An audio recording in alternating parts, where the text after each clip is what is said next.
আমরা ব্যবসা বাণিজ্যের অবস্থাকে বর্তমানে যে ভালো এটা বলতে পারবো না, কারণ আমার যে ধারণা, আমার যে বয়স, আমার যে ব্যবসার অভিজ্ঞতা, এর থেকে আমি বলতে পারি যে গত অনেক বছরের মধ্যেই, কয়েক দশকের মধ্যে হয়তো আমরা ব্যবসা বাণিজ্যের এই স্থবিরতাতে আমরা আসতে পারিনি।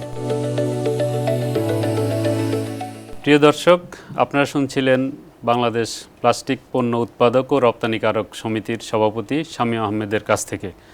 শামীম ভাই বলছিলেন দেশের ব্যবসা বাণিজ্যের বর্তমান পরিস্থিতি নিয়ে। শামীম ভাই, আপনাকে ধন্যবাদ বাণিজ্য বেলার আজকের অনুষ্ঠানে যোগ দেওয়ার জন্য। আপনি বলছিলেন যে ব্যবসা বাণিজ্যে একটা স্থবিরতা রয়েছে।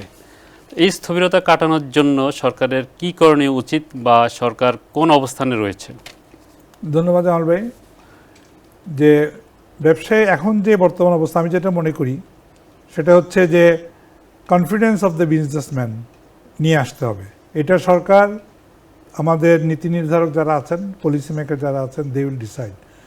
কারণ তারা জানেন যে বিজনেস কনফিডেন্স যদি বাড়াতে হয় তাহলে কী কী পদক্ষেপ নিতে হবে। প্রথমে আমি বলতে পারি সেটা হলো যে আমাদের এনবিআরকে আমরা যেভাবে চাচ্ছিলাম যে সংগঠিত করতে, এবং আমাদের অন্তর্বর্তীকালীন সরকারের সময় যে পলিসি উইং এবং ইমপ্লিমেন্টেশন উইং, যেটা দুইটা সেপারেট করা হয়েছিল, এটার বাস্তবায়নটা প্রথমে খুব প্রয়োজন। এনবিআর এই জন্য, বিকজ এনবিআর কিন্তু প্রতিটা ব্যবসা ক্ষেত্রে কিন্তু সম্পৃক্ত। ইম্পোর্ট হোক, এক্সপোর্ট হোক, ডোমেস্টিক হোক, ভিএটি বলেন, যে কোনো ধরনের কিছু বলেন, এনবিআর খুব বেশি অতপ্রতভাবে জড়িত।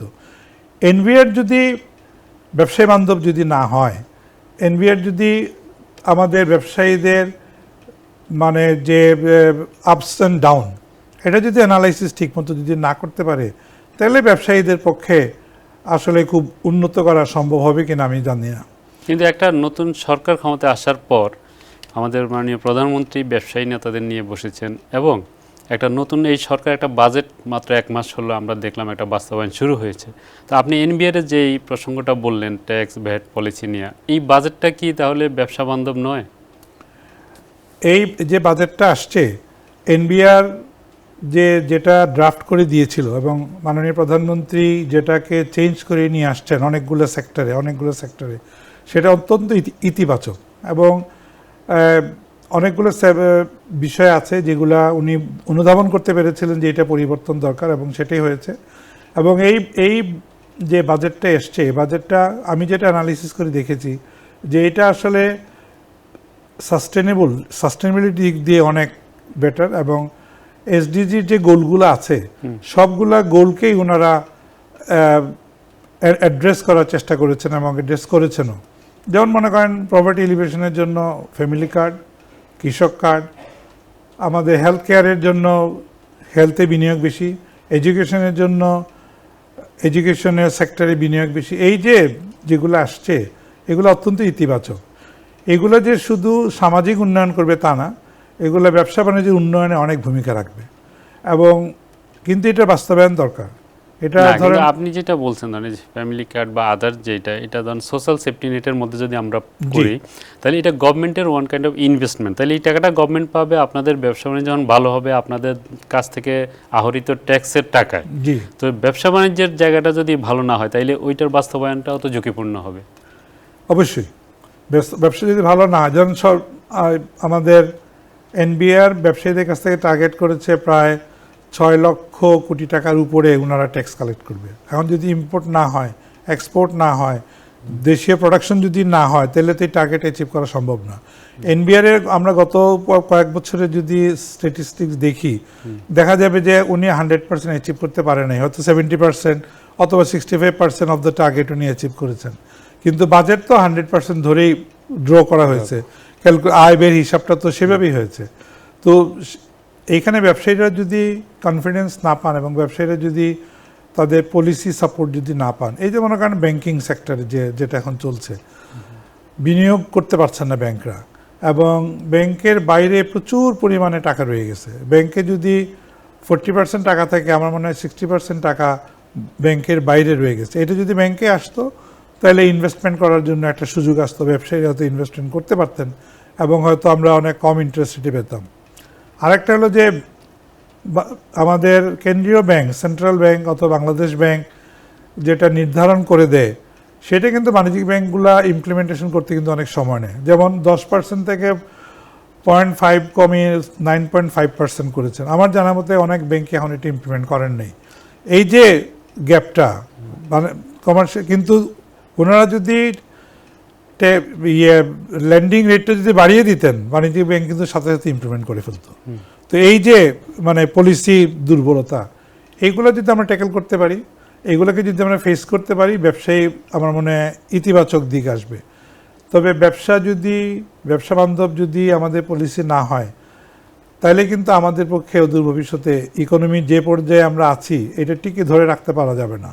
এই জন্য সরকারের উচিত, পার্টিকুলারলি ব্যবসা বান্ধব পলিসি বললে তো এক শব্দে হবে না। যেমন একটা উদাহরণ দিয়ে আপনাকে বলি, সরকার পার্শিয়াল বন্ড ইস্যু করেছেন ফর এসএমই সেক্টরের জন্য, যারা এক্সপোর্টে নাই তারাও যেন ডিউটি ফ্রি র মেটেরিয়াল ইম্পোর্ট করে নিয়ে এসে এক্সপোর্টে করতে পারেন, এটার জন্য পার্শিয়াল বন্ড। কিন্তু এই যে পার্শিয়াল বন্ডের নীতিটা গ্রহণ করা হলো, আমি জানি আমাদের একটা ওয়ার্কশপ ছিল ইআরডিতে, এবং সেইখানে এই যে অ্যাওয়ারনেসটা আমাদের এসএমই খাত জানেই না, এসএমই খাতকে মানে জানানোই হয়নি, অথবা ওনারা হয় নাই। মাত্র খুব কম সংখ্যক লোকই এই ফেসিলিটিসটা অ্যাভেল করার চেষ্টা করছেন এবং অ্যাভেল করেছেন, খুব কম সংখ্যক লোক। কিন্তু এটা কিন্তু একটা ভালো উদ্যোগ। 1985-এ আপনি জানেন যে আমাদের গার্মেন্ট সেক্টরের যে চেঞ্জটা আসছিল, এটা অনলি বিকজ অফ তারা যে ব্যাক টু ব্যাক এলসির জন্য করেছিল, বন্ড ফেসিলিটিস দিয়েছিল। এটা কিন্তু অনেকটা তাই এসএমই খাতের জন্য, যে ব্যাংক গ্যারান্টি দিয়ে র মেটেরিয়াল নিয়ে এসে সে এক্সপোর্ট করে পরে ব্যাংক গ্যারান্টি অ্যাডজাস্ট করবে। It's very good step.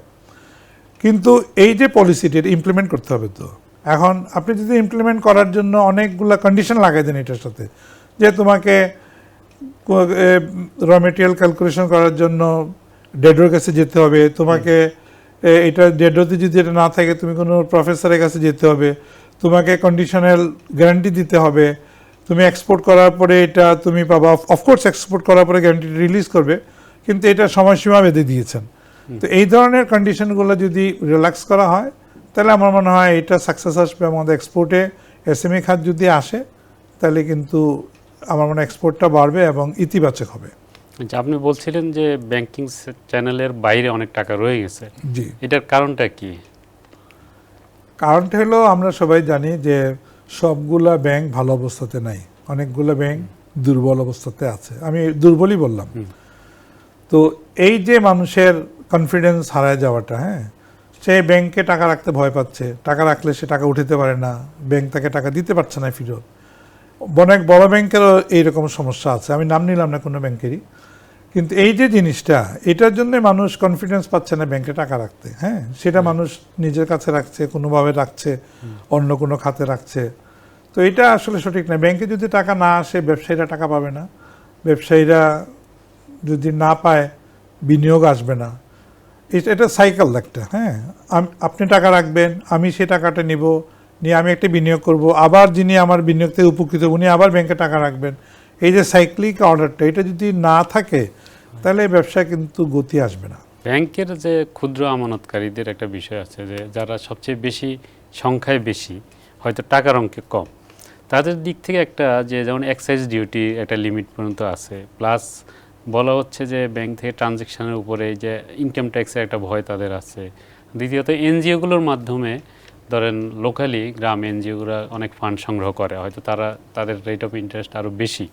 তো এইগুলোর মধ্যে একটা সমন্বয় না আসা পর্যন্ত তো ব্যাংকে মানুষ আগ্রহী হবে না। তাহলে এই পলিসিটা ধরেন আপনি এটা কীভাবে মূল্যায়ন করবেন, যে ব্যাংকারদের বা এটা কি এনবিআর এর পক্ষ থেকে হবে না ব্যাংক থেকে হবে? আমার যেটা মনে হয় কি, আমরা তো স্ট্রিনজেন্ট পলিসিতে যাব ডেভেলপড কান্ট্রিগুলোর মতো। আজকে যদি আপনি স্ক্যান্ডিনেভিয়ান কান্ট্রিগুলোতে দেখেন যে তারা প্রতিটা ট্রানজ্যাকশন ফলো আপ করে, তারা কখন করে, তার পার ক্যাপিটা ইনকাম আজকে ধরেন $50,000 প্লাস, তাদের $70,000 প্লাস, $30,000 প্লাস, ওই ইকোনমি। হ্যাঁ, যার জিডিপি সাইজ অনেক বড়। আমাদের জিডিপি সাইজ কিন্তু খুব ছোট, পার ক্যাপিটা ইনকাম $2,500 $2,700 বলেন, এটা কিন্তু কম্পারেটিভলি অনেক কম তুলনা করলে। এই স্টেজে যদি আপনি কঠোর হয়ে যান, হ্যাঁ, তাহলে কিন্তু আপনার পক্ষে গ্রোথ আসবে না। হ্যাঁ, সেই গ্রোথটা যদি আমরা আনতে চাই, আমাদেরকে, আমি বলছি না আপনি রিল্যাক্স করে দেন, সব কিছু ছেড়ে দেন, আবার এটা করা উচিত না যে আপনি খুব কঠোর হয়ে গেলেন এবং এতে কিন্তু সাধারণ বিনিয়োগকারী যারা ব্যাংকে টাকা রাখেন, ডিপোজিটার যারা আছেন, যারা দৈনন্দিন ট্রানজ্যাকশন করেন, ইনারা কিন্তু উপকৃত হবে না। আপনি ধরেন এখন সবাই বলতেছে যে আমরা ডিজিটাল কন্ট্রোল করব, ডিজিটালি আমরা ট্রানজ্যাকশনগুলো কন্ট্রোল করব। আমরা কি ওই অবস্থাতে আসছি?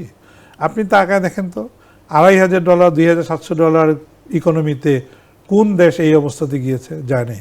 এখন আপনি তুলনা করবেন চায়নার সাথে, তার পার ক্যাপিটা ইনকাম $12,000। আপনি চাইবেন স্ক্যান্ডিনেভিয়ান কান্ট্রি, যাদের পার ক্যাপিটা ইনকাম $30,000-40,000, তাদের ইকোনমিতে এটা খাটে, তাদের পপুলেশনও ছোটো।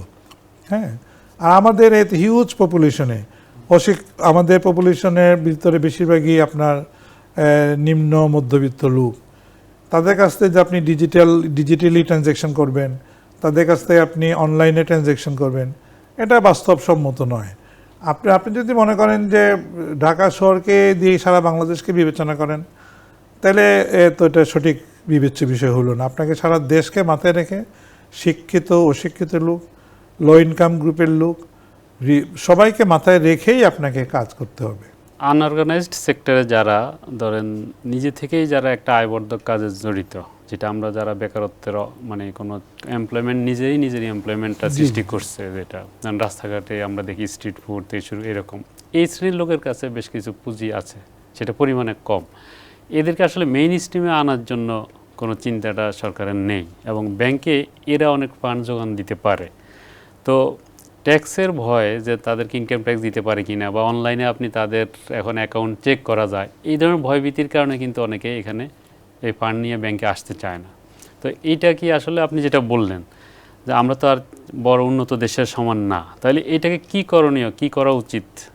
মানে এদেরকে আবার অর্থনীতির মূলধারায় নিয়ে আসতে হবে। আমি আপনাকে বলি, প্রথমত বাংলাদেশে এখন যে অবস্থা বিরাজমান, হ্যাঁ, এবং আমি পার্সোনালি বিশ্বাস করি, আমার পার্সোনাল কথা বলছি, আমি পার্সোনালি বিশ্বাস করি, আপনি বলছেন ইনফর্মাল সেক্টরের কথা। এখন আমি কাউকে জব ক্রিয়েট করতে পারছি না, আমি জব দিতে পারছি না, এমপ্লয়মেন্ট দিতে পারছি না বলতে গেলে অলমোস্ট নীলের কাছাকাছি। তা একটা লোক যদি স্ট্রিট ভেন্ডার হয়ে যদি তার রোজগার করতে পারে, একটা লোক যদি স্ট্রিট ফুড বিক্রি করে রোজগার করতে পারে, একজন রিক্সা চালার রোজগার করতে পারে, ওই পপুলেশনটা অনেক বেশি। ওই ইকোনমির সাইজ, অনেক ইকোনমিস্টরা বলেন জিডিপির 43% ইনফর্মাল সেক্টরে কন্ট্রিবিউশন টু দ্য জিডিপি, 43%। তো সেই ক্ষেত্রে যদি আপনি ধরে নিয়ে আসে ফর্মালাইজড করতে চান, হ্যাঁ, এটা আসলে সঠিক হবে না। ফর্মালাইজড মানেটা কিন্তু ভিন্ন। ফর্মালাইজড মানেটা হচ্ছে I should B A tax payer, I should be, my transaction should be recorded, I need to have a all recording, কি বলে এটাকে, যে মুভমেন্ট ট্রানজ্যাকশন সেটা বলেন। আমরা তো প্রথমেই বলেছি আমরা তো এই অবস্থাতে নাই। ইনফর্মাল সেক্টরকে যদি আমরা ভয় দেখাই দিই, হ্যাঁ, তাইলে কিন্তু আপনি যে অবস্থাতে আছেন, আপনি চিন্তা করেন জিডিপির 43% যা ইনফর্মাল সেক্টর কন্ট্রিবিউট করে, তারে যদি আপনি নিয়ে আসতে পারেন। এখন ধরেন আমাদের বাজেটে 3,75,000 টাকা বোধহয় থ্রেশহোল্ড ফর দ্য ট্যাক্স করেছে, হ্যাঁ। এটাকে যদি আপনি রিভার্স ক্যালকুলেশন করেন, আপনি যদি ডলার কনভার্ট করেন, পার আওয়ারে ইনকাম কনভার্ট করেন, তাহলে আপনি দেখবেন ওইটা কিন্তু গ্লোবাল স্ট্যান্ডার্ডে পভার্টি লেভেল যেটা আছে তার থেকে কম। হিসাব করে বলি আপনার, আমি একটা হিসাব করেছিলাম যে 3,75,000 টাকা ডলারকে পার আওয়ারে কনভার্ট করলে পার আওয়ার ইনকাম আসে $1.12, 12 সেন্ট, $1.12। ইউএনএ হিসাবে বলা আছে $2 না $2 যেন পার আওয়ার ইনকাম যাদের, তারা বিলো দ্য পভার্টি লেভেল। এখন আপনি হিসাব বুঝেন যে আমরা যে 3,75,000 টাকা পার ক্যাপিটা থ্রেশহোল্ড করলাম, আমি কি বিলো দ্য পভার্টি লেভেলের লোকের কাছ থেকে কি আমি ট্যাক্স আদায় করতে পারি? করা উচিত আমার তো করা উচিত না, number one. Number second point হচ্ছে সবচেয়ে ইম্পর্টেন্ট পয়েন্ট, যেটা আমাদের দেশে ইকোনমিতে, আমাদের দেশের যে সামাজিক অবস্থান, সেখানে পুরুষ মানুষ রোজগার করেন এবং ফ্যামিলি তার উপরে ডিপেন্ডেন্ট হয়ে থাকে। একটা ফ্যামিলিতে যদি 4 জন ডিপেন্ডেন্ট থাকেন, আর সে যদি প্রতিদিন $1 কিংবা $1.5 যদি রোজগার হয়, অথবা 150 টাকা 200 টাকা যদি তার পার ডে রোজগার হয় এবং 4 জন যদি তার এই উপকারভোগী হয়ে থাকেন তার ফ্যামিলিতে, তাহলে পার ক্যাপিটা তাহলে কি হইল? হ্যাঁ, তো এই যে আমি বুঝি না আমাদের দেশের ইকোনমিস্টরা, আমাদের দেশের পলিসি মেকাররা কেন এগুলো ক্যালকুলেশনে নেন না, হিসাবে নেন না। এগুলো নেওয়া উচিত। এগুলো না নিয়ে হলে তো আপনি তো আমাদের সমাজের কাছে সরকার, পলিসি মেকাররা দায়বদ্ধ থেকে যাবেন যে আপনি একটা বিলো দ্য পভার্টি লেভেলের কাছ থেকে আপনি ট্যাক্স আদায় করে ফেলছেন। এটা কিভাবে হতে পারে? এটা তো হতে পারে না। তো সেটাই আর কি। কিছুদিন আগে আমি নাম নিব না, একটা বিশাল বড় কর্পোরেট গ্রুপ নাকি 98,000 টাকা ট্যাক্স দিয়েছেন, মাত্র 98,000 টাকা ট্যাক্স দিয়েছেন। তো সেটা নাকি পরে এনভিআর হিসাব করে দেখেছে যে 1.5 কোটি না 2 কোটি না 5 কোটি কত টাকা যেন তারা করেছে এবং সেটা তারা নিয়েছে। তো এটা তো হইল না, এটা তো কোনো সিস্টেমের মধ্যে আসলো না, তাই না? তো সেটাই আর কি, যে আমরা যদি ইনফর্মাল সেক্টরের উপরে যারা প্রান্তিক লোকজন আছেন, যারা নিজেরা তাদের শ্রম দিয়ে রোজগার করে সংসার চালাচ্ছেন, তাদেরকে যদি আমরা নিয়ে আসি ফর্মাল সেক্টরে, তাইলে এটা ইকোনমির জন্য খুব একটা উপকারী হবে না এবং এটা করা উচিত বলে আমার মনে হয়। এটা মানবিক দিক বিবেচনায় নিলে এটা আসে না কোনো অবস্থা। এখানে কেউ কেউ বলেন যে ধরেন যারা ছোট বা এরকম ইনফর্মাল, তাদের তো লবি করার কোনো সক্ষমতা নাই। বাংলাদেশের পলিসিটা অধিকাংশ ক্ষেত্রে যারা লবিং করতে পারে তাদের পক্ষে যায়। এটা কি আপনি কি মনে করেন? না, সেটাই কথা। লবিং, তাদের পক্ষে লবিং করার কেউ নেই, ইট ইজ ভেরি ট্রু। এবং তারা তো অর্গানাইজড হতে পারছেন না, নাম্বার ওয়ান, অর্গানাইজড হওয়ার সম্ভাবনা, এই জন্য তারা ইনফর্মাল সেক্টর, তারা তো ফর্মাল সেক্টর না। কিন্তু আপনি রাষ্ট্র তাকে কোনো কিছু দিতে পারছে না, না চাকরি দিতে পারছে, না এমপ্লয়মেন্ট ক্রিয়েট করতে পারছে, না তাকে রেশন ভাতা দিয়ে সাহায্য করতে পারছে, কিছুই করতে পারছে না। কিন্তু সে জীবন বাঁচানোর জন্য সে সংগ্রামে লিপ্ত, তাই না? সেই সংগ্রামটাকে আমরা যদি নষ্ট করে দিই, এটা তো সঠিক হবে না। হ্যাঁ, আপনার যখন দেখবেন অটোমেটিক্যালি সে নিজেই চলে আসবে ট্যাক্স ইয়ের ভিতরে। কীভাবে আসবে? আপনার যদি পার ক্যাপিটা ইনকাম বাড়ে, আজকে থেকে যদি ধরেন 5,000, 6,000, 7,000 ডলারে চলে গেল, তখন আপনি দেখবেন যে এই যে শ্রমজীবী মানুষ যারা আছে, আপনি হয়তো কমনলি ধরেন আমাদের ঘরে যারা হাউসমেট কাজ করে আসে, তাকে আপনি পাবেন না। 2,500 ডলার, 7,000 ডলার আমরা কম পাই এখন। 5,000-6,000 ডলার, 7,000 ডলার হয়ে গেলে সে এই কাজে আসবে না। একইভাবে 10-12,000 ডলার হয়ে গেলে সে আর স্ট্রিট জবে যাবে না, সে আরও বেটার জব, বেটার ওয়ার্ক প্লেসে যাবে, সে বেটার সুযোগ পাবে, সে যাবে। আর এখন মনে করেন আজকে যদি আমরা এডুকেশনের কথা বলি, ফর্মাল এডুকেশনের কোনো ভ্যালু নেই। কালকে ওই দিন একটা দেখতেছিলাম ইন্টারভিউ, বলতেছে no, I don't ask anybody you have a degree or not, কোন ইউনিভার্সিটি পাস করছে, আমি এটা জিজ্ঞেস করি না। তুমি কি কাজ জানো, তুমি এই কাজটা অতীতে করেছো কিনা, তোমার এই কাজ করার স্কিল আছে কিনা, আমি এটা জিজ্ঞেস করি। এটা জিজ্ঞেস করে তাকে আমি এমপ্লয়মেন্ট দিই, জব দিই। আমরা বলছি ডেভেলপ কান্ট্রির কথা। তো সেটাই আর কি, যে ফর্মাল এডুকেশন যেরকম খুব একটা ইম্পর্টেন্ট আসবে না আগামীতে। স্কিল বেসড জব, আপনার এই ধরনের জবগুলোই বেশি জব মার্কেটে আসবে। তো একটা লোকের যেন স্কিল করতে পারি, এই যে ইনফর্মাল সেক্টরে যারা আছেন তাদের যদি আমরা, সে ফর এক্সাম্পল উনি একটা ভালো ফুচকা বিক্রি করছেন, তাকে যদি আপনি ট্রেনিং করে আরও বেটার কোয়ালিটিতে নিয়ে আসতে পারেন, উনি একদিন দেখবেন সমাজে হয়তো ভালো অবস্থানে চলে আসবেন। উনি চলে আসলে আপনি যে ট্যাক্সের আশা করছি আমরা ফর্মালাইজ করার জন্য উদ্দেশ্য বলছি, এটা অটোমেটিক্যালি হয়ে যাবে। শামীম ভাই, আজকের আলোচনা আমরা এখানেই শেষ করব। আমাদের স্টুডিওতে আসার জন্য আপনাকে ধন্যবাদ। জামাল ভাই, আপনাকে ধন্যবাদ আমাকে আমন্ত্রণ করার জন্য। আমি আমার দর্শক যারা ছিলেন আজকে, যারা আমাদের সাথে অংশগ্রহণ করেছেন এই আলোচনাতে, যারা শুনেছেন তাদেরকে ধন্যবাদ। এবং আমি আশা করি যে আমরা যে আলোচনা করলাম এটা সবার উপকারে লাগবে এবং একটা ফ্রুটফুল ডিসকাশন হবে। Thank you very much. প্রিয় দর্শক, আজকের অনুষ্ঠান এখানেই শেষ করছি। কালবেলার নিয়মিত আয়োজন বাণিজ্য বেলায় আজকে অতিথি ছিলেন বাংলাদেশ প্লাস্টিক পণ্য উৎপাদক ও রপ্তানিকারক সমিতির সভাপতি শামীম আহমেদ।